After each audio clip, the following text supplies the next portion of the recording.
All right, everybody, workout 3 of the week. We're going to do again a circuit this week. We're going to do 3 circuits this week.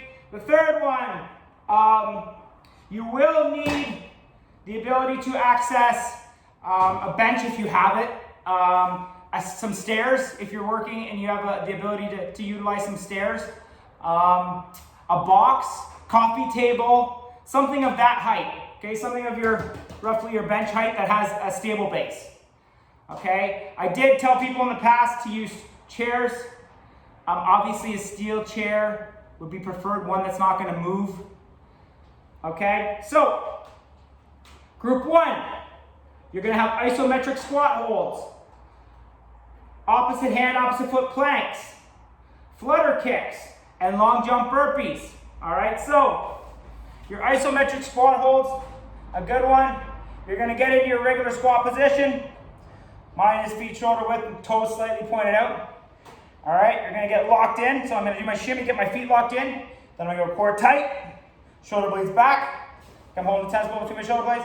And you're just going to go down to your squat, okay? And you're just going to hold it. This is it for the whole time, 45 seconds. You're going to hold that squat. So again, it's one of those exercises in the first probably like 10 seconds, you think, oh, this isn't too bad, but as you progress along, it is going to get tough. Now, that being said, our foot pressure on our squats, mid-foot, okay? I would say mid to heel. You don't want to be back on your heels though, so mid-foot is the ideal position. For those of you who can't figure out where that is, just utilize that mid to heel range on your foot pressure. If you're on your toes, obviously apply that foot pressure back on your mid-foot to your heels. Okay, so get locked in. Now, some of you, the lower you go, the farther you're going to go on your toes, okay? The big thing with that is don't lose that lock. So shoulder blades locked, like you're holding a tennis ball, core tight. So it's going to keep you in that neutral spine position. But if you can only go to here before you start to go on your toes, stay here, right? Again, form and technique is far more vital than, say, depth or speed, if we're doing a speed exercise. So, knowing that I can only go this far, stay here. Okay, the big thing, mid to heel foot pressure. Okay, knees over your toes, so I'm not tracking in. So push those knees out over your toes. So if I can only go here, that's fine. If I can go here, perfect. Right? If I can only go here, that's okay too. Right? Keep that again in your mind to know how low you got. And obviously, then, when you're not doing the circuits, you can work on some mobility stuff to improve it. And if you have questions regarding that, shoot me a message and I'll discuss those with you. But again, to start off, only go to a depth of where you're still mid-range on your foot. If you start to track on your toes, come up a bit. Okay, so those are the isometric squat holds. Next one is an opposite hand, opposite foot plank. So, with this exercise, same idea, core tight, shoulder blades back, pull those elbows in a little bit, get locked. You're going to go out, and you're going to lift one hand and one foot. Okay, and then you're going to put that down. It's hard to try and look at the camera and do it. And you're going to do the other one. Okay, down. So try and keep those hips level so you can see, you don't want to drop a hip. You want the hip to drop when you lift that leg up, so try and keep your hips in a level position. And if you're unable to do that, okay? There we go, I'm also unable today. If you're unable to do that, all right, what we can do is, it's called around the world. So you're gonna get in that same position, hands underneath your shoulders, elbows locked in, core tight, and you're gonna go one hand, other hand, one foot, other foot, then back. Again, one hand, other hand, foot, other foot. So that's called around the world. So ideally, you're going to go opposite hand, opposite foot planks. That might be tough for people. They might not have this ability yet. So go around the world. Hand, hand, foot, foot. Okay? You're doing that for 45 seconds. Next one is a flutter kick. So here, up, core tight, You're doing a flutter kick. Now, if that's not possible, you put your hands down. If that's not possible, you can lay right on your back. Okay, so this is the ideal. Remember, shoulder blades back, keep that spine neutral. Okay, so flutter kicks, 45 seconds. Now, long jump burpees. So, it's a fun one. You're gonna jump out in a long jump, pushing that landing. All right, then you're gonna go down and do your burpee. Down, burpee, back up, I jump to spin around. Now, obviously, if you have the ability to put your bench somewhere else and you're able to jump farther out, that is ideal. Okay, so, depending on your skill level, you can utilize something like your mat as your jumping point. But the big thing is, on that long jump, cushion it, then down. Okay, don't land solid. Okay, so on my long jump, I'm gonna drive my arms, cushion, keep those knees over your toes, right? When I say over your toes, I mean tracking over your toes. I don't mean, if you land past your toe, totally fine. That's all on body makeup. Big thing is, track. So when I jump out, you can see there, I cushion, then I'm down onto my chest for a push-up. Okay, or for my burpee, sorry. So instead of jumping up in the air, like you normally would with a burpee, you're jumping out into a long jump.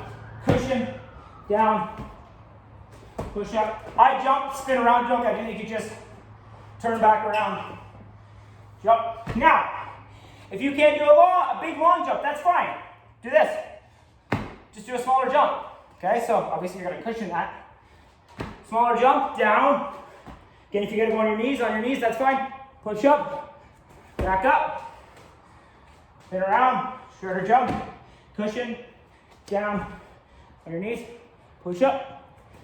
Okay, so you have options. But the big thing is, long jump into a burpee, turn around, jump back, into a burpee.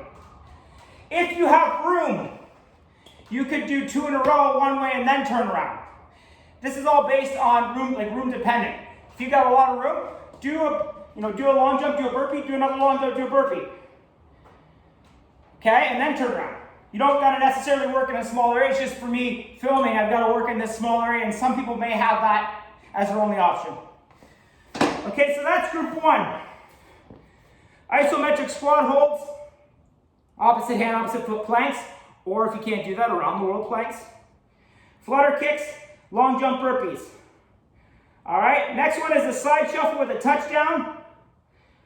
Dips onto a stair, a chair, a box, a coffee table, whatever you have that's available that's at that height, that would be a solid base. Tuck crunches and plank rotation with kick through.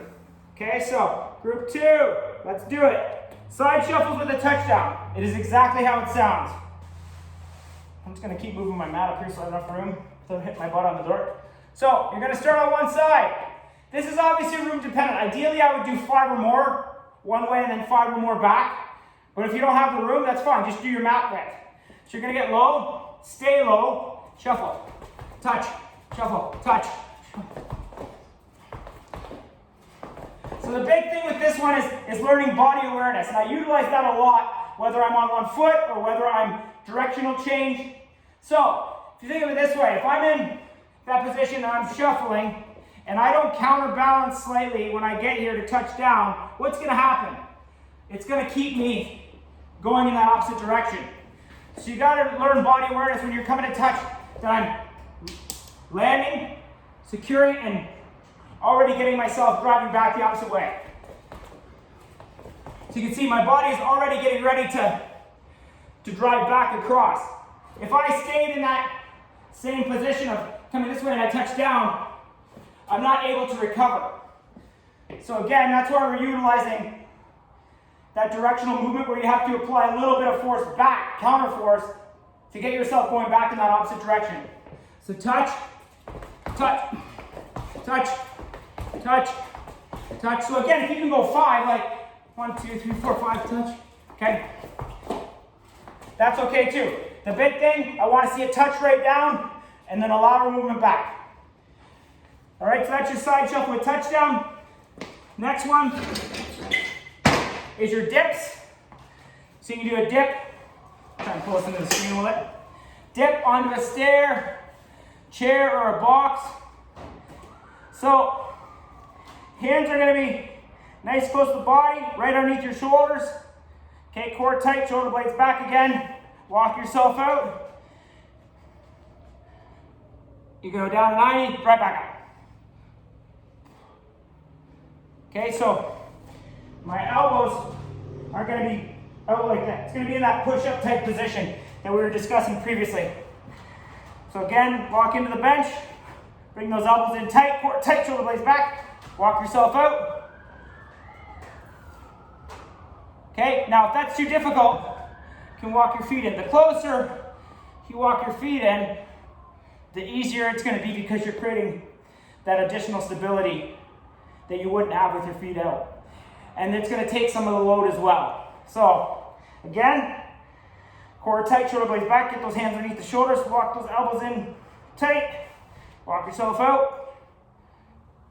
Okay, ideal, a little easier, a little easier. Okay, so you have options with your dips. All right, next is a tuck crunch.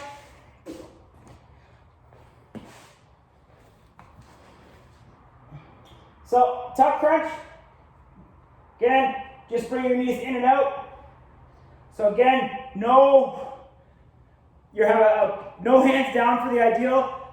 Your pivot point is that core movement, knees coming in. If that's too tough, hands down. Okay? All right, if that's too tough, all the way to the ground. So, ideal. Next, all the way.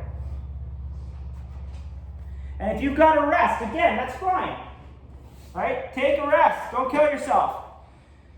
All right, the next one is a plank rotation, lower body rotation with a kick through. Okay, so you're going to go, you're going to bring that, drop that hip, bring that foot across. So I'm bringing my left leg, I'm dropping my left hip, bring that left leg across, and then kicking through. Okay? Okay, so you can see I drop the hip, kick through. Now, if that's too easy, what I like to do is I do a toe touch when I bring that leg across. So I drop that right hip, and I bring that right leg across, I touch with that left hand. Back in, drop the hip, I bring my left leg across, and I touch with my right hand. So drop the hip, touch, drop the hip, touch, hip, touch. So you have options. You just drop and kick, drop and kick. So you'll see your hand come slightly off, not too far though. If that's too easy, okay, you have the ability to bring that hand. So that's your rotation with a kick through. All right, that's your fourth exercise of group 2. So group 2 exercise, side shuffle with a touchdown. Dips on a stair, chair, box, coffee table, whatever you have available. Tuck crunches and plank rotations with a kick through. All right, to go through it all, group 1 was isometric squat holds, opposite hand, opposite foot planks, flutter kicks, long jump burpees. All right, and obviously group 2 we just discussed was your side shuffles, your dips, your tuck crunches, and your plank rotation with a kick through. That is the third workout of the week. Again, run through group 1, each exercise 45 seconds. You're going to run through those 4 exercises 4 times, then go to group 2 and do the exact same thing. If you have any questions, let me know. Thanks.